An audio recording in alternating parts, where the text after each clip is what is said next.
Assalamualaikum warahmatullahi wabarakatuh. Baraya. Terdapat satu kisah tentang seorang yang ahli ibadah, hingga dipuji oleh para malaikat, namun ia tetap dimasukkan ke dalam neraka. Bagaimanakah kisah seorang ahli ibadah yang tidak masuk surga? Kenapa bisa begitu? Dalam kitab tafsir, Marah Labid, karya Syekh Muhammad Nawawi Al-Bantani, disebutkan bahwa seorang ahli zuhud bernama Barsisa. Barsisa berasal dari kalangan Bani Israel. Ia dikenal sebagai ahli ibadah, bahkan ia mendapatkan gelar sebagai Al-Abid yang artinya si tukang ibadah. Selain itu, dia juga dikenal pandai mengobati. Dia selalu beribadah selama 70 tahun, dan tidak pernah melakukan maksiat sedikitpun. Sehingga membuat iblis ingin menggodanya. Suatu hari, iblis ingin menggodanya dengan menyamar sebagai seorang ulama, yang kemudian datang ke kuil Barsisa, dan memanggilnya, namun Barsisa tidak menjawabnya. Barsisa tidak berbuka puasa kecuali setelah 10 hari dan tidak berhenti beribadah kecuali setiap 10 hari sekali. Setan berusaha mengambil perhatian Barsisa, dengan berpura-pura sholat dan beribadah, di kuilnya selama 40 hari. Setan pun beribadah bersama Barsisa, di kuil, dan tidak berhenti berpuasa, dan beribadah, kecuali setelah 40, bahkan 80 hari. Gimana kisah lengkap dari Barsisa ini, ahli ibadah, yang terperosok gangguan setan, yang akhir hayatnya sujud pada setan? Mari kita simak kisahnya. Tapi bagi yang belum subscribe, silahkan subscribe. Bagi yang sudah, kami ucapkan beribu-ribu terima kasih. Jangan lupa juga like, share, komen di setiap videonya.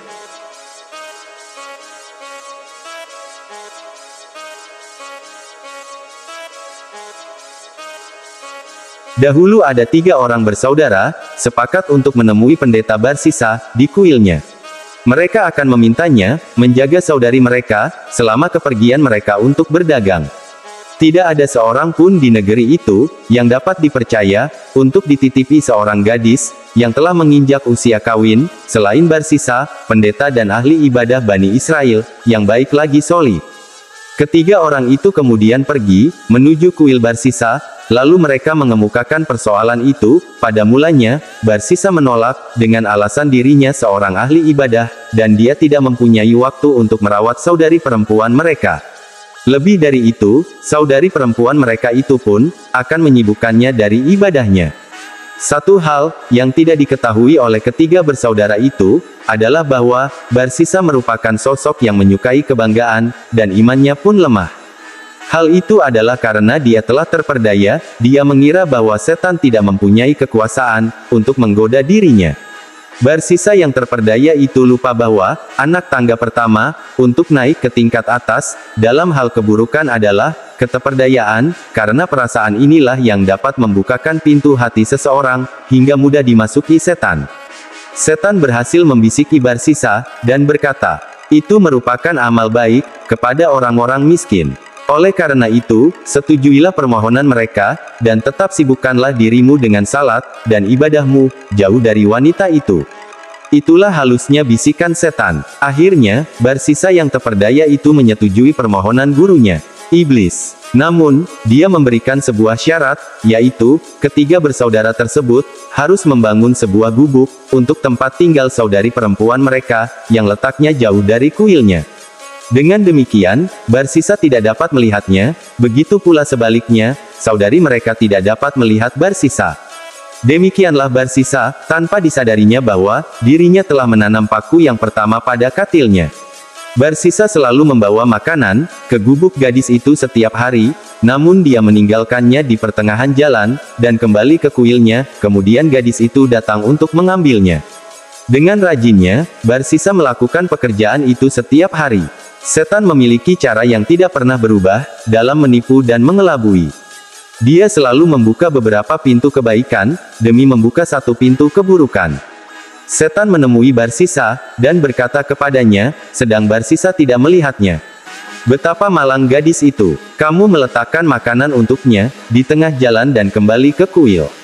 Mungkin saja ada anjing, kucing, atau manusia yang mengambil makanan itu, sehingga tanpa sepengetahuanmu, gadis itu bermalam dalam keadaan lapar.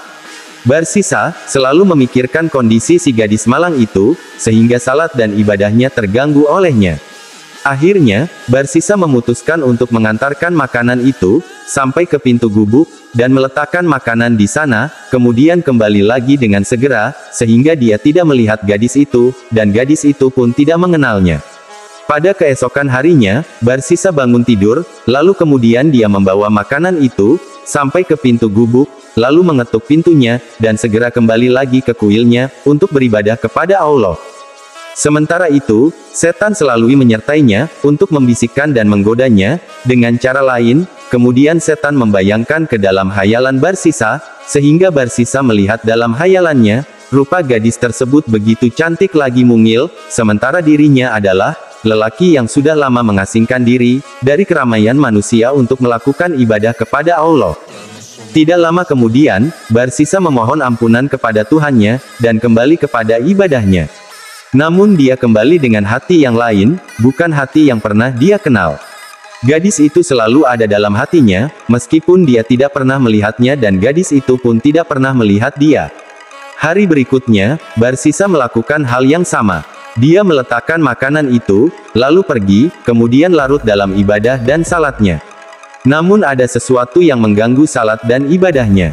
Barsisa mulai meletakkan makanan itu di depan pintu gubuk, kemudian pergi. Dia berpikir, siapa tahu gadis itu tidak mengambil makanan tersebut, sebab mungkin saja suatu hari dia sakit atau tidak enak badan, sehingga membutuhkan dokter atau obat. Oleh karena itulah, dia berbulat hati untuk meletakkan makanan itu, kemudian saat wanita itu mengambilnya, dia akan mengawasinya dari kejauhan sehingga hatinya merasa tenang. Dalam benak Barsisa, tidak pernah terlintas bahwa semua itu bisikan setan yang menguasai dirinya. Oh, alangkah cantiknya dia. Ternyata dia lebih cantik dari yang aku bayangkan. Itulah yang dikatakan Barsisa saat pertama kali melihat gadis itu, semenjak dia menempati gubuk yang bersebelahan dengannya. Sekarang, hati Barsisa telah terkait dengan gadis tersebut, hingga saat kembali ke kuil pun dia terus memikirkannya. Bagaimana caranya, biar dia bisa menghilangkan wajah gadis itu? Setiap kali dia ingin melakukan ibadah, tiba-tiba, wajah gadis itu seakan-akan muncul di kelopak mata, dan terbayang dalam hatinya, sehingga hal itu memalingkannya dari ibadah dan salat kepada Tuhannya, padahal tidaklah semua itu terjadi, kecuali karena perbuatan setan. Barsisa kemudian menuruti kemauan bisikan setan. Oh, andai dia memohon pertolongan kepada Allah untuk dirinya dan mengatakan, "Aku berlindung kepada Allah dari setan yang terkutuk," niscaya Allah akan menolongnya dan mengusir setan itu jauh darinya. Namun, dia justru menuruti setiap kata yang setan bisikkan kepadanya tentang wanita itu. Sesungguhnya, kamu adalah ahli ibadah, dan kamu telah melarang dirimu dari kenikmatan dunia. Apa yang membahayakanmu, seandainya kamu melakukan sebuah dosa, kemudian kamu bertobat kepada Allah, setelah melakukan itu, niscaya Allah akan mengampunimu, wahai Barsisa. Barsisa berusaha untuk membebaskan diri dari pikiran-pikiran itu, tapi dia kembali teringat akan kecantikan penghuni gubuk yang pernah dilihatnya. Dia kemudian memikirkan wanita itu, sehingga dia melalui malam itu tanpa melaksanakan salat. Dia telah berbulat hati untuk berbicara dengan wanita itu, dan wanita itu pun berbicara dengannya. Baru saja hari berikutnya muncul, Barsisa sudah mengetuk pintu gubuk gadis tersebut. Ketika wajah sang gadis muncul, wajah Barsisa memerah, air liurnya mengalir, dan dia gugup. Dia kemudian berkata, "Aku datang hanya untuk menanyakan kondisimu. Mudah-mudahan kamu baik-baik saja," katanya. Gadis itu menjawab, "Aku baik-baik saja, Tuan. Apakah Anda akan masuk sebentar?" Tidak lama kemudian, Barsisa merasa malu kepada dirinya. Dia berkata, "Tidak, aku datang untuk menanyakan keadaanmu." Kemudian ia berlalu, sementara pikirannya terus berkecamuk mengganggu ketenangan akal dan hatinya, sehingga dia terombang-ambing oleh lamunan dan angan-angannya sendiri. Karena dia menyendiri, dan tiada seorang pun yang membantunya untuk melakukan ketaatan, maka setan pun dapat menguasainya dengan mudah. Setan itu serigala yang memburu manusia. Dia akan sangat dekat kepada manusia yang sendiri, daripada yang berdua atau bertiga. Alangkah mudah tugas setan, saat manusia berada seorang diri. Oleh karena itu, ketika seseorang sedang sendirian, maka hendaklah dia memohon perlindungan kepada Allah, dari gangguan setan yang terkutuk. Setan menggambarkan gadis itu, dalam mimpi Barsisa, suaranya terngiang-ngiang di telinganya, rupa dan wajahnya selalu terbayang di pelupuk matanya, sehingga dia pun terjaga dari tidurnya karena terkejut.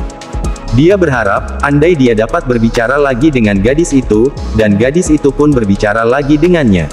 Barsisa telah membuat hati dan akalnya untuk setan, sehingga kali ini, dia berani masuk ke dalam gubuk sang gadis, kemudian berbicara kepadanya, dan gadis itu pun berbicara kepada dia. Dia mengaguminya, dan gadis itu pun menyambutnya, sehingga terjadilah perbuatan keji, yang kemudian menghasilkan benih haram di perut sang gadis. Barsisa telah berbuat maksiat kepada Tuhannya, di tempat dia beribadah kepadanya. Oh, alangkah itu sangat mengherankan perbuatan Barsisa. Setan mendapati Barsisa sebagai mangsa yang empuk di hadapannya. Setelah gadis itu melahirkan anak yang haram, setan membisiki Barsisa. Dia berkata kepadanya, "Jika saudara-saudara gadis itu datang dan mengetahui tentang anak itu, niscaya mereka akan membunuhmu." Ahli ibadah yang dungu itu pun memikirkan keadaannya, maka setan pun kembali membisikkan kepadanya muslihat yang lain. Barsisa kemudian membunuh anak kecil itu, sehingga tak seorang pun akan meragukannya. Ketika dia kembali ke kuilnya, setan membisikinya lagi. Mungkin saja, gadis itu akan memberitahukan keluarganya, tentang apa yang telah terjadi. Sesungguhnya dia merasa sedih karena kamu telah membunuh anaknya. Barsisa memeras pikirannya untuk melakukan tindakan selanjutnya, kemudian, mempertimbangkannya berikut dengan segala akibat, yang bakal dialaminya. Akhirnya, dia memutuskan dalam hatinya, barang siapa yang pernah membunuh sekali, akan mudah baginya untuk melakukannya, meskipun sebanyak 1000 kali. Aku akan membunuh gadis itu juga. Barsisa mengajak gadis itu untuk keluar pergi bersamanya, dan gadis itu pun mengikuti kemauannya. Selanjutnya, Barsisa membunuhnya, dan menguburkannya di samping kuburan anaknya, kemudian dia kembali ke kuil, dan berupaya untuk bertobat kepada Allah. Namun, alangkah jauhnya itu. Sesungguhnya, dia telah melakukan perbuatan yang tidak pernah dilakukan oleh setan itu sendiri. Selang beberapa lama, saudara-saudara si gadis datang kepada Barsisa, yang sedang berpura-pura ibadah, kemudian mereka bertanya kepadanya tentang saudari mereka.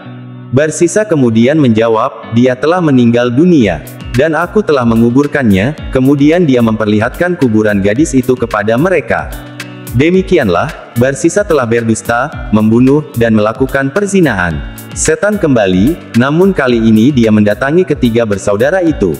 Dia mendatangi mereka dalam mimpi, berupa seorang lelaki yang sedang musafir. Dia mengucapkan salam kepada mereka, kemudian berkata, "Sesungguhnya, saudari kalian itu, dikubur Barsisa, setelah dia membunuhnya, bersama anaknya, hasil dari perzinahan." Setan kemudian menunjukkan mereka ke makam gadis itu. Ketiga bersaudara itu terjaga, ternyata masing-masing dari mereka memimpikannya hal yang sama. Mereka kemudian berniat pergi ke makam itu, dan mereka menemukan saudari mereka, telah disembelih dan bersamanya ada anaknya. Mereka pun kemudian membawa Barsisa ke hakim, di negara tersebut, agar sang hakim memberikan hukuman kepadanya. Hakim pun memerintahkan agar Barsisa dimasukkan ke dalam sel, hingga kemudian dibunuh sebagai balasan atas perbuatannya. Barsisa, sang ahli ibadah, itu pun dipenjara. Keesokan harinya, tiang gantungan dipersiapkan, dan Barsisa duduk menanti eksekusi kematiannya. Setan kemudian mendatanginya, dengan senang dan ceria, kemudian berkata kepadanya, "Tahukah kamu, siapa aku?" Barsisa menjawab, "Tidak." Setan berkata, "Aku adalah setan, yang telah menyesatkan dan menipumu, hingga aku menjerumuskanmu ke dalam perbuatan keji. Akulah yang membuatmu membunuh sang gadis, dan aku juga yang menunjukkan saudara-saudaranya kepada kuburannya. Maka, taatilah aku, agar aku dapat menyelamatkanmu dari hukuman mati." Barsisa bertanya, "Apa yang dapat aku lakukan?" Setan menjawab, "Bersujudlah kepadaku." Pada saat harus bertobat kepada Tuhannya, Barsisa justru bersujud kepada setan, sehingga dia mati, dalam keadaan bersujud kepada setan, dan dia pun menjadi penghuni neraka. Setan kemudian berteriak, "Sesungguhnya aku berlepas diri dari perbuatanmu, tidak bertanggung jawab atas dirimu. Sesungguhnya aku takut kepada Allah, Tuhan semesta alam." Ketahuilah, setan itu tidak pernah sehari pun merasa takut kepada Allah. Dia mengatakan itu karena dia ingin mengolok-olok Barsisa tersebut. Allah Subhanahu wa Ta'ala berfirman, bujukan orang-orang munafik itu seperti bujukan setan ketika dia berkata kepada manusia, kafirlah kamu, maka tatkala manusia itu telah kafir, dia berkata, sesungguhnya aku berlepas diri dari kamu, karena sesungguhnya aku takut kepada Allah, Tuhan semesta alam. Maka, adalah kesudahan keduanya, bahwa sesungguhnya keduanya, masuk ke dalam neraka, mereka kekal di dalamnya. Demikianlah balasan orang-orang yang lalim. Quran Surat Al-Hasr ayat 16-17. Itulah kisah seorang yang rajin beribadah, yang akhir hayatnya, masuk jadi penghuni neraka. Kisah Barsisa di atas mengajarkan kita untuk selalu berhati-hati, baik dalam beribadah, maupun bersikap, agar tidak mudah terjerumus oleh tipu daya setan. Seorang ahli ibadah, yang tidak memahami ilmu fikih, dengan baik dan faham, lebih mudah digoda, daripada seorang ahli fikih, sebagaimana terdapat dalam hadis kitab, Sunan Ibnu Majah. Dari Ibnu Abbas ia berkata, Rasulullah Shallallahu Alaihi Wasallam bersabda, satu orang ahli fikih agama, itu lebih sulit bagi setan, daripada 1000 ahli ibadah. Wallahu a'lam bishawab.